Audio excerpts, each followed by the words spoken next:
Welcome back, my friends. Today, we are going to listen to the powerful story of how the Roman Empire rose and fell. This is not only the story of soldiers, emperors, roads, and battles. It is the story of how one small city became one of the greatest powers in history, shaped the ancient world, and left a legacy that people still talk about today. When we speak about Rome, we are not only speaking about old stones and broken temples, we are speaking about law, language, government, engineering, war, ambition, and the dangerous price of power. The story of Rome began in a small place in central Italy. At first, Rome was not the center of the world. It was not a giant empire. It was not a city that ruled millions of people. It was a settlement near the Tiber River, surrounded by hills, farms, and other peoples. The air was filled with the sounds of animals, market voices, footsteps on dirt roads, and the movement of river water. No one standing there in the early days could fully know that this small city would one day control lands from Britain to Egypt, from Spain to Syria, and across much of the Mediterranean world. Rome's early strength came from its location, its people, and its hunger to survive. The city stood near important routes for trade and movement. It had access to water, farmland, and nearby communities. But Rome also lived in a world where danger was always close. Neighboring peoples could become rivals. Land could be fought over. Power could shift quickly. In that kind of world, a city had to learn how to protect itself. Rome learned that lesson early. At first, Roman society was shaped by families, tradition, and local leaders. Roman stories later spoke about kings, heroes, founders, and legends. Some of these stories mixed history with myth, but even myths can show what a people believed about themselves. Romans liked to imagine that their city was born from courage, discipline, struggle, and destiny. They wanted to believe that Rome was not ordinary. They wanted to believe that Rome had a special future. One of the most important changes came when Rome moved away from kings and became a republic.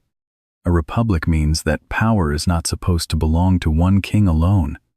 Instead, important decisions are shared through offices, assemblies, laws, and political traditions. The Roman Republic was not a modern democracy. Many people had little power. Women, slaves, and many poor people were not equal citizens. But compared with one-man rule, the Republic created a political system where powerful families, elected officials, and citizens played different roles. This system helped Rome grow, but it also created tension. Wealthy families wanted influence. Ordinary citizens wanted protection and fairness.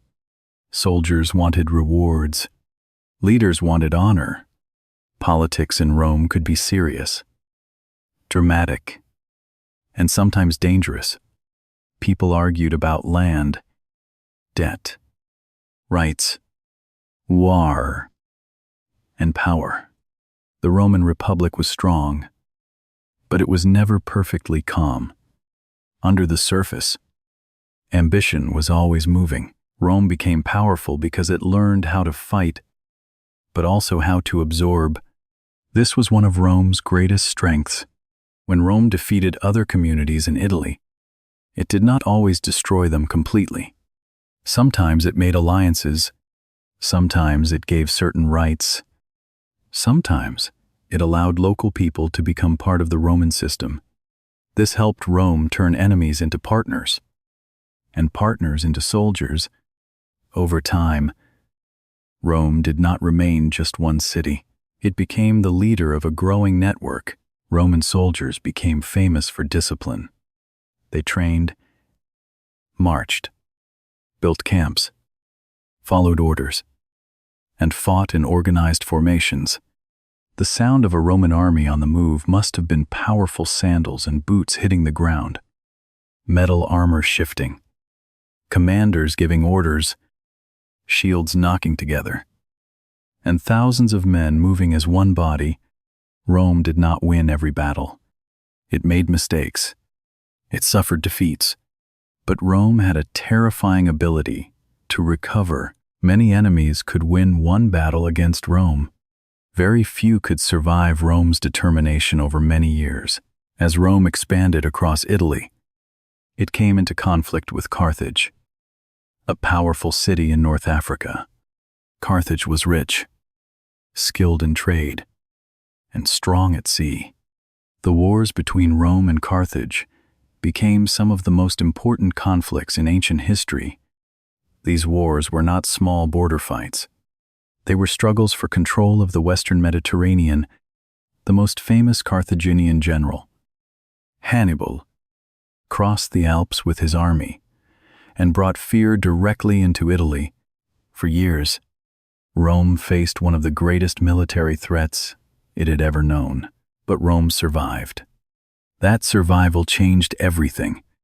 After defeating Carthage, Rome became much stronger. It gained lands, wealth, and influence. The Mediterranean world began to feel the weight of Roman power. Victory made Rome rich, but it also made Rome more complicated. Money flowed into the city. Slaves were brought from conquered lands. Generals became more famous. The gap between rich and poor grew wider. Success brought glory, but it also brought new problems. This is one of the most important lessons in the rise of Rome. Growth can make a society stronger, but it can also make it harder to control. A small city can be governed through old traditions. A large empire needs new systems, new laws, new armies, and new leaders. Rome was becoming too powerful for its old political structure. The Republic had helped Rome rise, but the same Republic would later struggle to control the ambition of powerful men. Still, in this early stage, Rome looked unstoppable. It had discipline, it had soldiers, it had alliances, it had ambition, it had a belief that defeat was not the end. Each victory made Rome larger. Each war made Rome more experienced. Each new road, Solone, and alliance pulled more people into its world. The small city near the Tiber River had become the strongest power in Italy. Then it became the strongest power in the Western Mediterranean. Soon, it would become something even larger, an empire in all but name. But the rise of Rome carried a warning. The same hunger that built Rome would one day threaten to destroy it. Ambition made Rome great. Ambition would also make Rome dangerous. The Republic was growing rich, proud, and powerful. But inside its success, the seeds of crisis were already beginning to grow as Rome became stronger. The Roman Republic began to face a problem that many powerful societies face. Success made Rome rich, but it also made Rome unstable. When Rome was still a smaller city, its old traditions worked better. Leaders knew the problems more clearly. Citizens understood the dangers around them. The army fought to protect the city and its allies, but after Rome defeated great enemies and gained control across the Mediterranean, everything became larger. The land was larger. The money was larger. The army was larger. The ambition of powerful men also became larger. After the wars with Carthage, wealth flowed into Rome. Gold, silver, grain, slaves, and land came from conquered territories. Roman generals returned home with fame and treasure. Rich families became even richer. They bought large estates and used slave labor to work the land. This created a serious problem for small farmers. Many Roman citizens had once owned modest farms. They worked the soil, raised families, and served in the army when Rome needed them. But long wars kept many farmers away from home for years. When they returned, some found their farms damaged, full of debt, or impossible to keep. Wealthy landowners bought more and more land, while ordinary citizens lost their place in society. The streets of Rome grew crowded with people looking for work, food, and hope. Imagine a city full of noise, merchants shouting, carts moving over stone roads, crowds gathering in public spaces, and politicians speaking loudly to win support. Rome looked powerful from the outside, but inside the city, tension was rising. Poor citizens wanted land and fairness. Wealthy senators wanted to protect their power. Soldiers wanted rewards after fighting in long wars. Generals wanted loyalty and glory. The Republic had to hold all these forces together. But that became harder every year. Some leaders tried to reform the system. They saw that Rome's success was creating deep inequality. They wanted to give land back to poor citizens and reduce the power of the richest families. Two famous brothers, Tiberius and Gaius Gracchus, became symbols of this struggle. They tried to help ordinary Romans, but their reforms frightened the powerful elite. Politics became violent. Instead of solving problems through debate and tradition, Roman leaders began using mobs, threats, and force. The deaths of the Gracchus brothers showed that the Republic was entering a dangerous new age. Rome could conquer foreign enemies, but it was beginning to fight itself. Another major change came from the army. In earlier times, Roman soldiers were often citizen farmers. They fought for Rome, then returned to their land. But as wars became longer and more distant, this old model became difficult. A general named Marius changed the army by allowing poorer citizens to become soldiers. This made Rome's military stronger in some ways because more men could serve, but it also changed loyalty. Soldiers began to depend more on their generals for pay, land, and rewards. Instead of feeling loyal only to the Republic, many soldiers felt loyal to the commander, who could give them a future. This was one of the most dangerous changes in Roman history. When an army becomes loyal to one man instead of the state, politics can become war. Generals with loyal soldiers could pressure the Senate. They could threaten rivals. They could march on Rome itself. The Republic had created powerful military leaders, but it had not created a strong enough system to control them. The first great warning came with Sulla, a Roman general who used his army to take control of Rome. This was shocking. Roman tradition said that armies should not be used to settle political conflict inside the city. But once that line was crossed, it became easier for others to cross it later. Sulla showed that power could come not only from laws and elections, but from soldiers after him. The Republic was never the same. Ambitious men learned a dangerous lesson. If you had the loyalty of an army, you could challenge the entire political system. Then came a new generation of powerful leaders. Pompey was a great general. Crassus was one of the richest men in Rome.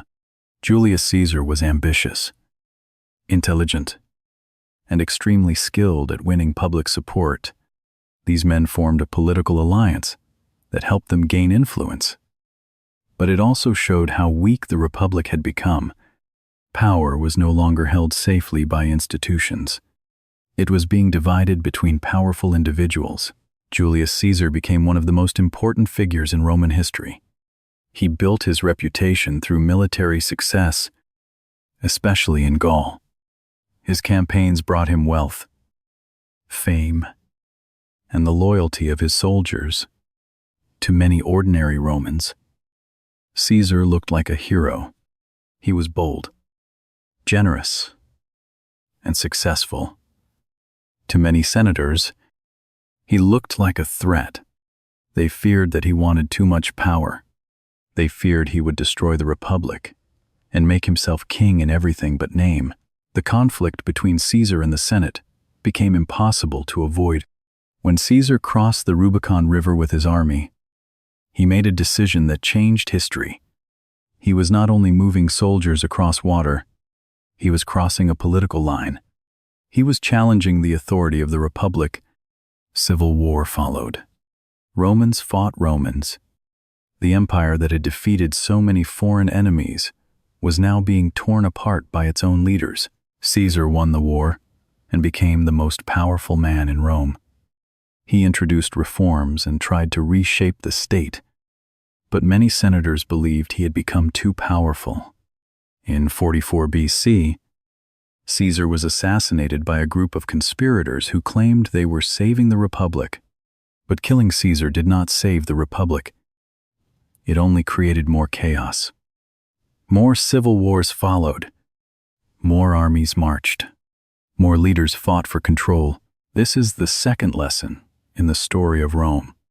A republic can be destroyed, not only by outside enemies, but by internal ambition, inequality, and the failure to protect its own rules. Rome had grown too large and too powerful for its old system. The Republic had built an empire, but it could no longer control the men who commanded that empire. Soon, one man would rise from the chaos. His name was Octavian, later known as Augustus, or Nahim.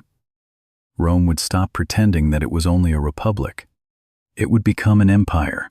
After years of civil war, Rome was tired.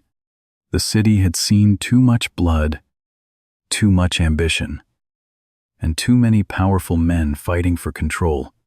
Julius Caesar was dead. But the Republic was not truly alive either. The old system had been damaged by violence, inequality, and military power. Rome needed stability. It needed peace. It needed someone who could end the chaos without making the people feel that they had lost everything.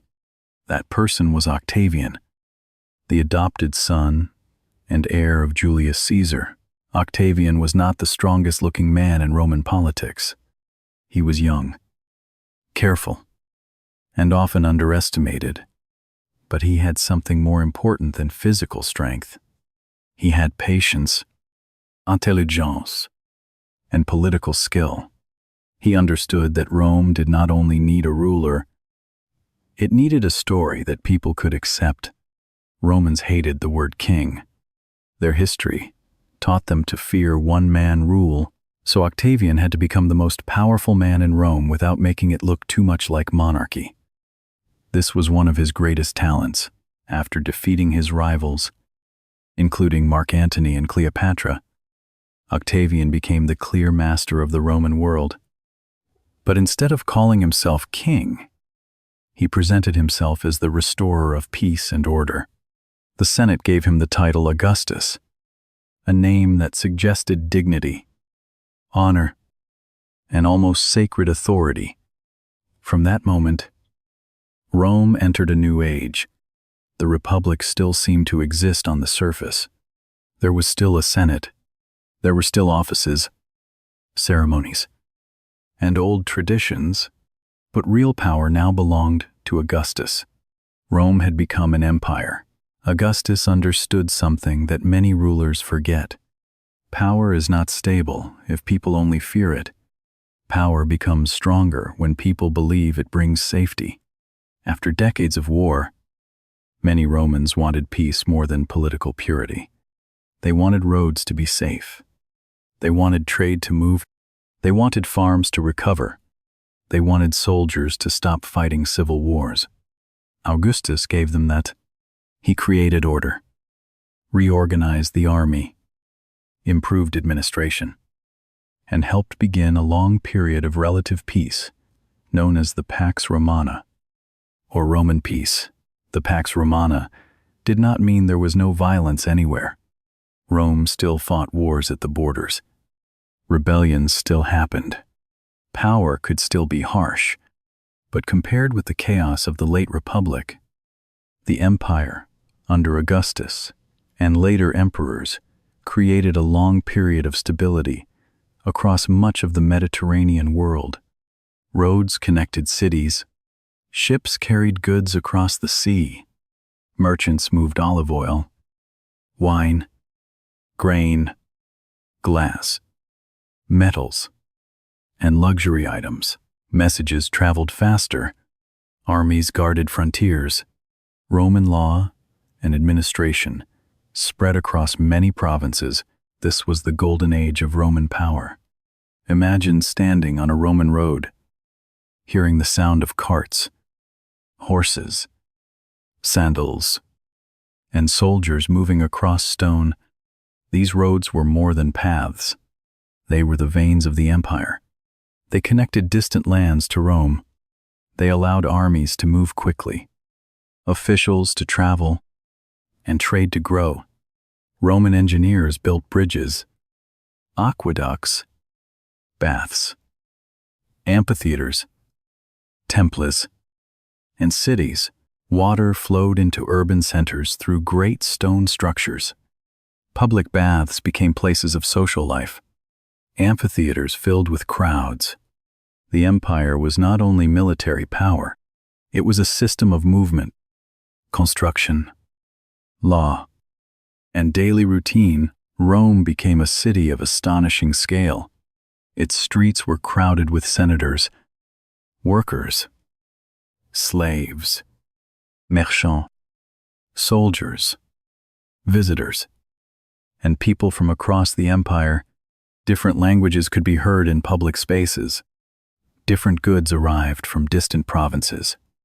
The city smelled of smoke, bread, animals, spices, sweat, and stone dust. It was beautiful and chaotic, rich and poor, grand and dangerous at the same time. Marble temples and crowded apartment buildings existed in the same city. Rome showed the glory of empire, but also its inequality. Augustus also used culture to strengthen power. Poets, writers, monuments, and public buildings helped tell the story of Rome's greatness.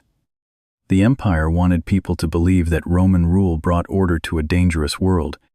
Art and architecture were not only decoration, they were political messages made of stone, words, and memory. A ruler who controls stories can often control how people understand power, but the golden age of Rome also had a darker side. The empire depended on conquest, taxes, social hierarchy, and slavery. Many people lived under Roman rule without real political freedom. Some benefited from roads, trade, law, and stability. Others suffered under heavy demands. Slaves worked in homes, farms, mines, and public projects. Conquered peoples could lose land, independence, and cultural control. Rome brought order, but that order was often built through force. After Augustus, Rome continued under emperors. Some were capable, some were cruel, some were unstable. This became one of the great weaknesses of the empire. When one person holds the highest power, the character of that person matters deeply. A wise emperor could bring stability. A dangerous emperor could bring fear. Rome had no perfect system for choosing the next ruler. Sometimes power passed smoothly. Sometimes it led to plots, murder, and civil conflict. Still, for a long time, the empire remained strong. It reached one of its greatest heights under emperors like Trajan. When Roman territory became enormous, the Mediterranean Sea was almost like a Roman lake. surrounded by Roman-controlled lands, from Britain in the northwest to Egypt in the southeast. From Spain to Syria, Rome shaped the lives of millions. Its influence touched law, language, architecture, religion, military organization, and government. This is the third lesson in the story of Rome. Stability can make an empire powerful, but stability often has a price. Augustus ended the chaos of the Republic, but he also concentrated power in one ruler. Rome gained peace, roads, wealth, and order, but it also accepted a system where freedom was limited, inequality remained deep, and the future depended heavily on the strength of emperors. For a while, Rome looked almost eternal. Its roads stretched across continents. Its armies guarded distant frontiers. Its cities grew. Its laws spread. Its monuments rose into the sky. But no empire, no matter how powerful, is free from weakness. Under the beauty of Roman order, new problems were slowly forming, and over time, those problems would become too large to ignore. At its height, the Roman Empire looked almost impossible to break. Its roads stretched across vast lands. Its armies guarded distant borders. Its cities were connected by trade, law, language, and administration. From the outside, Rome seemed strong, organized, and permanent. But history often teaches us that great powers can look strongest at the very moment when deep problems are already growing inside them. The fall of Rome did not happen in one day. It was not caused by one battle, one emperor, or one enemy. It was a long process, shaped by many weaknesses that slowly became too heavy for the empire to carry. One of the biggest problems was size. The Roman Empire had become enormous. Its lands stretched across different climates, culture, languages, and borders. Managing such a large empire required money, soldiers, roads, officials, and constant communication. In a small city, problems can be seen quickly. In a géant empire, problems can grow far away before leaders fully understand them. A rébellion in one province, a border attack in another, a food shortage in a distant region, and political trouble in Rome could all happen at the same time. The empire was powerful, but it was also difficult to control. The army was both Rome's strength and Rome's burden. Roman soldiers had helped build the empire, defend its borders, and protect its roads. But maintaining such a large army was extremely expensive. Soldiers needed pay, food, weapons, training, equipment, and supplies. Forts and border defenses had to be maintained. Roads had to be protected. When enemies pressed against the frontiers, more troops were needed. This placed heavy pressure on the economy. Rome needed taxes to support the army, but high taxes could hurt farmers, merchants, and ordinary families. The empire needed strength to survive, but the cost of that strength kept rising. Economic problems became more serious over time. Conquest had once brought Rome great wealth, new lands, gold, slaves, and taxes flowed into the empire. But expansion could not continue forever. When Rome stopped gaining large new territories, it also lost one major source of new wealth. At the same time, expenses remained high. The government needed money for soldiers, officials, public buildings, grain supplies, and imperial administration. Some emperors tried to solve money problems by reducing the quality of coins. This created inflation, which means money became less valuable, and prices could rise. For ordinary people, this made life harder. A coin in the hand did not buy as much as before. Political instability also weakened Rome. A strong empire needs clear rules for leadership. Rome often did not have that. Some emperors inherited power. Some were chosen by armies. Some were killed by rivals. Some ruled only for a short time before being replaced. In certain periods, emperors rose and fell quickly, sometimes through assassination, civil or military pressure. This created fear and uncertainty. If every powerful general could dream of becoming emperor, then the army became a political weapon. Instead of defending the empire from outside threats, Roman soldiers were sometimes pulled into fights between Roman leaders.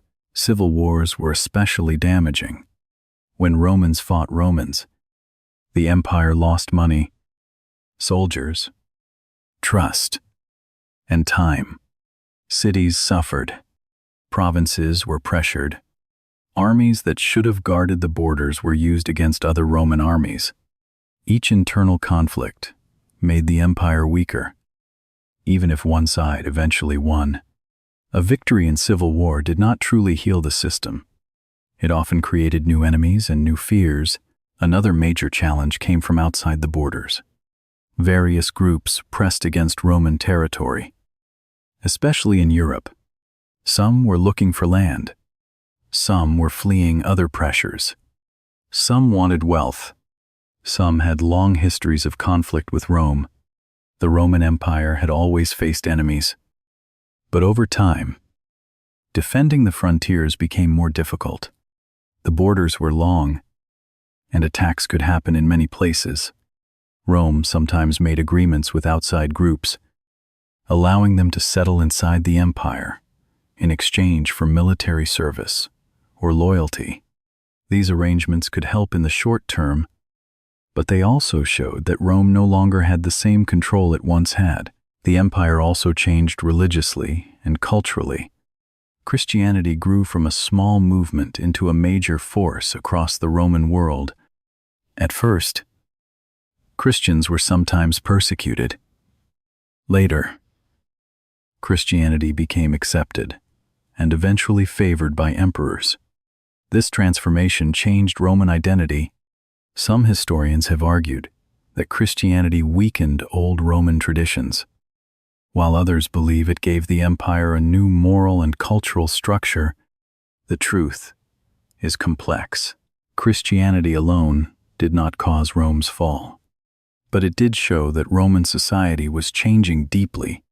The old world of pagan temples, emperor worship, and traditional civic religion was giving way to something new. In the late empire, leaders tried to solve these problems through reform. One of the most important changes came when the empire was divided into eastern and western parts for easier administration. This made practical sense because the empire was too large for one center to control effectively. The eastern half, with cities like Constantinople, was wealthier and better positioned for trade. The western half faced more serious military, economic, and political problems. Over time, the difference between East and West became very important. The Eastern Roman Empire would survive for many more centuries, while the Western Roman Empire grew weaker. For ordinary people, the decline of Rome was not always visible as one dramatic collapse. Life changed slowly. Taxes felt heavier. Local protection became more important. Roads became less safe in some places. Trade could become harder. Cities in the West lost some of their old energy. Some people depended more on local landowners for safety and survival. The great Roman system that had once connected so many places was beginning to loosen. This is the fourth lesson in the story of Rome. Empires often fall from a combination of pressures. Outside enemies matter, but internal weakness matters too.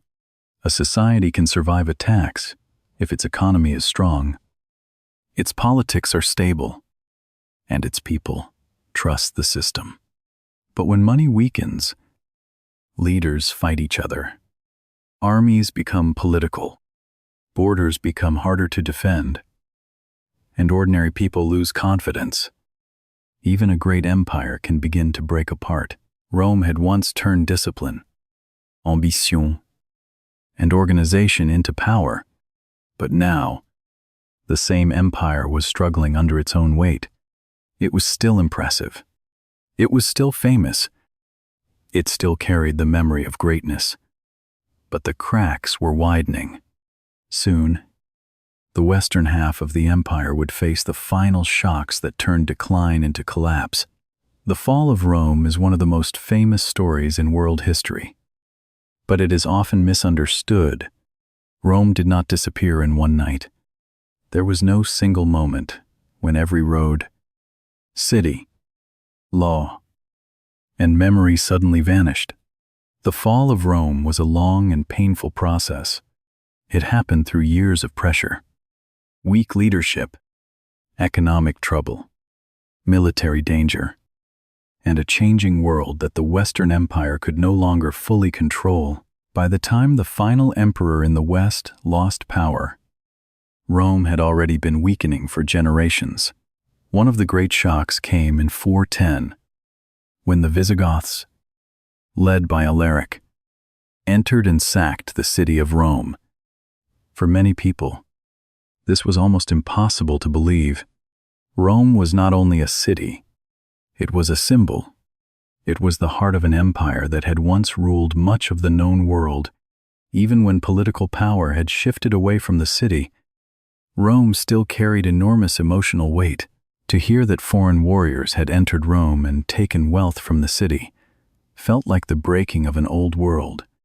The sound of fear must have filled the streets, footsteps running over stone, doors closing, people whispering, families hiding, and soldiers moving through a city that had once seemed untouchable. But even after the sack of Rome, the Western Empire continued for a time. This is important to remember. The fall was not instant.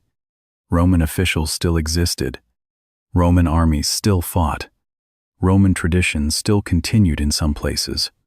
But the empire was weaker now. It could no longer defend all its lands with the same strength. Different groups moved into former Roman territories.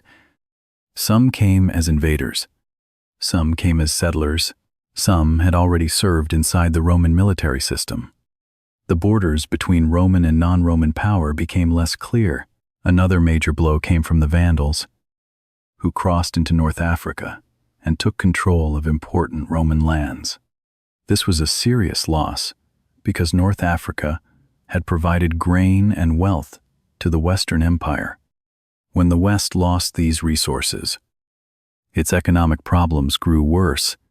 Rome needed money to pay soldiers, but it was losing the very lands that helped produce that money. This created a dangerous cycle.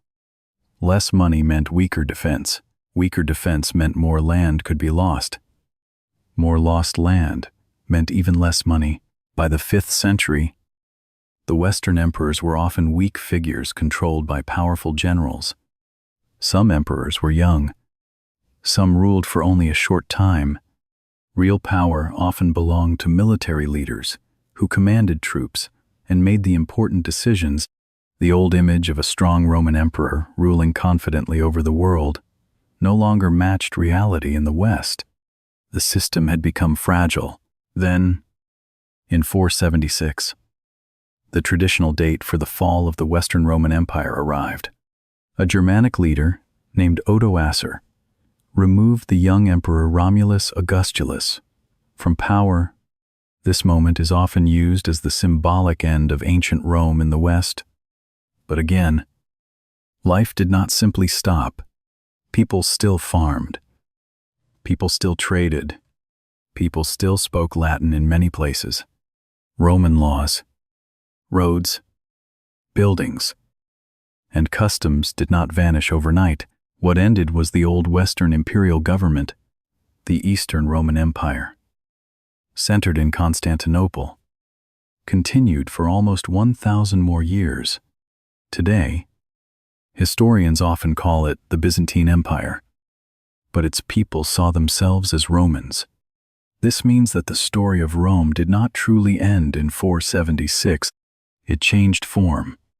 The Eastern Empire preserved Roman law, administration, Christianity, and imperial traditions long after the West had fallen.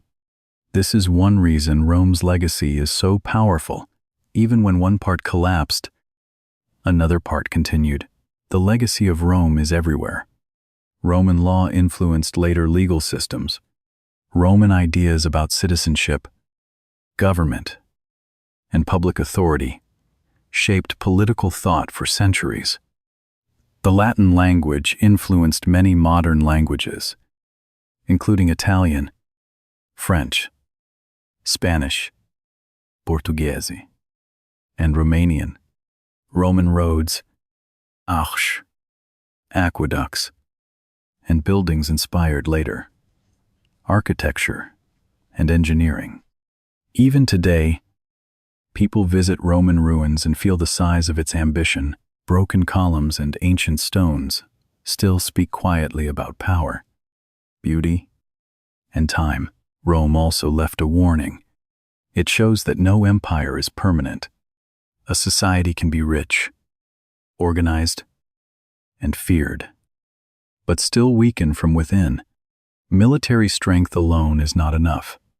Roads and buildings are not enough. A powerful past is not enough. A society also needs stable leadership, a healthy economy, trust, fairness, and the ability to adapt. Rome had many strengths, but over time, its weaknesses became too large. The fall of Rome also teaches us that collapse does not always look like one dramatic explosion. Sometimes collapse is slow. A system becomes harder to manage. Problems become normal. People lose faith. Leaders fight for themselves. Borders become unstable. Money loses value. Public life becomes weaker. Then one day, people look around and realize that the old world has already changed. So why do we still remember Rome? We remember it because Rome became one of the greatest examples of human ambition in history. It began as a small city near a river and became an empire that shaped millions of lives. It built roads across continents. It created laws, cities, armies, and systems that influence the future. It showed what organization and discipline can create, but it also showed what greed, inequality, overexpansion, and political violence can destroy. This is the final lesson from the rise and fall of Rome. Power can build great things, but power must be controlled. Ambition can lift a city to greatness, but ambition without limits can also break it apart. Rome rose because it was disciplined, practical, and determined. Rome fell because the problems inside the empire became too heavy, and the pressure from outside became too strong. Thank you for listening to this story. Now, write one simple sentence in the comments. You can write, "I learned that even the greatest empires can fall." Keep listening, keep learning, and I will see you in the next story.